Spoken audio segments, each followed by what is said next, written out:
Welcome to this explainer. Today, we're taking Robert Cialdini's monumental book on human behavior, influence, and distilling it into a highly practical guide for defending your own mind. Have you ever walked away from a purchase or maybe a conversation and just thought to yourself, wait, why did I just agree to that? Well, today, we're going to find out exactly why. So let's dive right into this and explore the real hidden reasons we often comply with requests, even when we honestly much rather just walk away. You see, we all really like to think of ourselves as highly rational creatures, right? We think we carefully weigh the pros and cons of every single decision, but the reality of human psychology is that we have these hidden triggers, and when those triggers are pulled, we comply almost automatically. We are going to decode the secret language of persuasion that marketers, salespeople, and fundraisers use every single day to bypass your logic entirely. Now, to figure this out, Cialdini actually went undercover for 3 whole years. He completely infiltrated the training programs of these exact compliance professionals, the people whose very livelihoods depend entirely on getting you to say yes. What he found boils down to this concept of click-whir. The crucial point here is that humans, much like animals, rely on automatic click-whir shortcuts just to survive our incredibly complex, overwhelming world. When a situation calls for a specific behavior, a little tape inside us goes click, and out whirs a standard sequence of actions. We literally have to use these rules of thumb because we simply don't have the time or energy to deeply analyze every single interaction we have. To give you an idea of how powerful this is, look at nature. This quirk brilliantly illustrates how a single trigger can make us act completely irrationally. In the study of animal behavior, mother turkeys will viciously attack a stuffed replica of their natural enemy, the polecat. But if researchers put a tiny little recorder inside that fake polecat playing the cheep cheep sound of a baby turkey, the mother turkey will suddenly nurture and protect it. It's wild. And guess what? We humans have our very own cheep cheep triggers. Now, what's really interesting is how these 6 psychological weapons perfectly target and exploit our specific mental vulnerabilities. These 6 weapons are the absolute foundation of Cialdini's findings.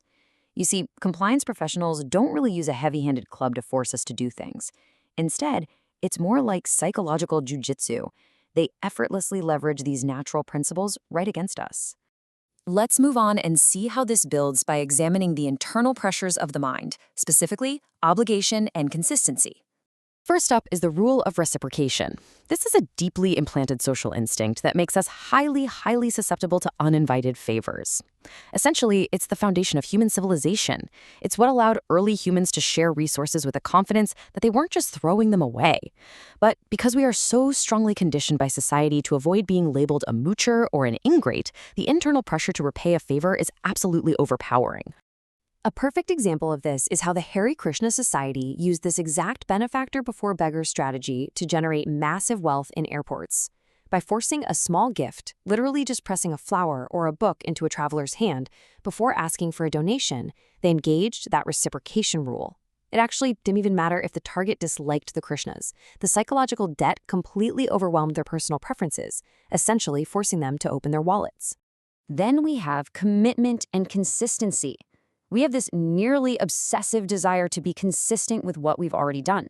Once we take a stand or make a choice, stubborn consistency gives us this incredibly comforting hiding place from the strain of further thought. Think about it. If you can be manipulated into making a very small commitment up front, you are far more likely to agree to a larger related request later, just to maintain a consistent image of yourself. A great way to visualize this is looking at bettors at a racetrack.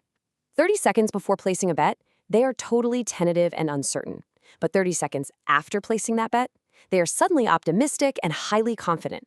Literally nothing about the horse's chances changed, but the mere act of committing, of stepping up and purchasing that ticket, chemically altered the bettor's own beliefs. We convinced ourselves we made the right choice simply because we've already made it. Now we shift gears to external pressures.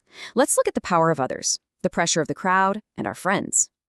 In uncertain situations, we desperately look to the crowd for what's called social proof, and we're incredibly vulnerable to people who mirror our own identities. This is exactly why television sitcoms use laugh tracks. Even when we know for a fact the laughter is totally fake, hearing a crowd laugh triggers our own social proof tapes. On top of that, we are naturally highly compliant with people who simply act or dress like us.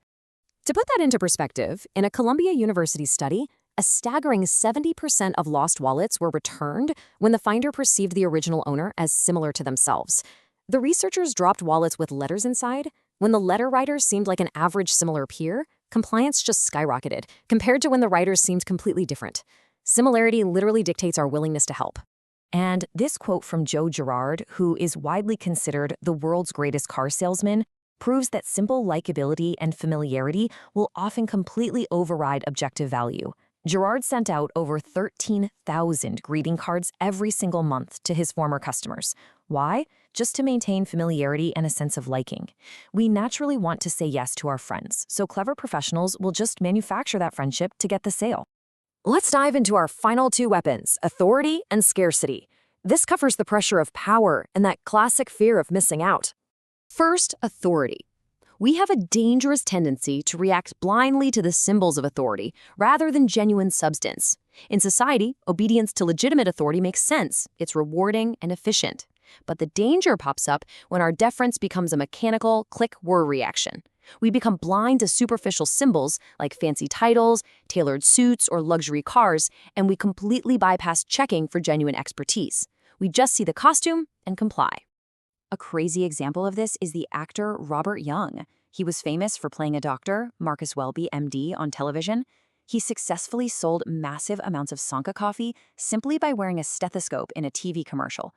Objectively, we all knew he wasn't a real doctor, but the mere symbol of medical authority was enough to trigger millions of consumers to blindly trust his advice on the health benefits of decaf coffee. It's brilliant, but also kind of terrifying. Then we have scarcity. Merchandisers constantly manufacture artificial deadlines to restrict our freedom and ignite our psychological reactance. The second an item or an opportunity becomes scarce, we instinctively feel a loss of freedom. And humans absolutely hate losing freedoms. The blood rushes, logic flies right out the window, and this desperate, irrational urge to possess the limited item completely takes over. Just listen to this. A beef importer saw sales explode 6 times over when customers were told that the information about an impending shortage was itself exclusive. So it's one thing to hear that beef is going to be scarce. But when buyers were told that this scarcity tip was an exclusive secret that very few people knew about, their desire went entirely through the roof. Scarcity layered on top of scarcity is basically a psychological multiplier. So, the absolutely crucial point here is, how do we defend ourselves? Let's talk about navigating the modern information crush. Look, the pace of modern life is only accelerating, which ensures we are going to rely on these automatic click-whir shortcuts more than ever before. We are facing an absolute blizzard of information overloading our brains daily. We can't just abandon these mental shortcuts entirely, we need them to function. But we must stay highly alert to the people trying to manipulate them. We have to recognize when a salesperson or an advertiser is artificially planting a fake deadline or counterfeit social proof just to steal our compliance. So when you feel that sudden, unexpected urge to comply, take a breath. Literally pause. Ask yourself, are you making a conscious choice, or are you just playing a pre-recorded tape? Pay attention to those physical signals. Are you feeling artificially rushed by some countdown timer? Do you suddenly feel deeply obligated to a complete stranger over a tiny favor? Hit pause on the autopilot, step back, and re-engage your critical thinking. Becoming aware of these triggers is the very first step in reclaiming your ability to make rational, independent choices in an increasingly noisy world. So ask yourself, the next time you feel the sudden urge to say yes, who is really making the decision, you or the trigger? If you enjoyed this, subscribe to In 8 Minutes and never miss what matters.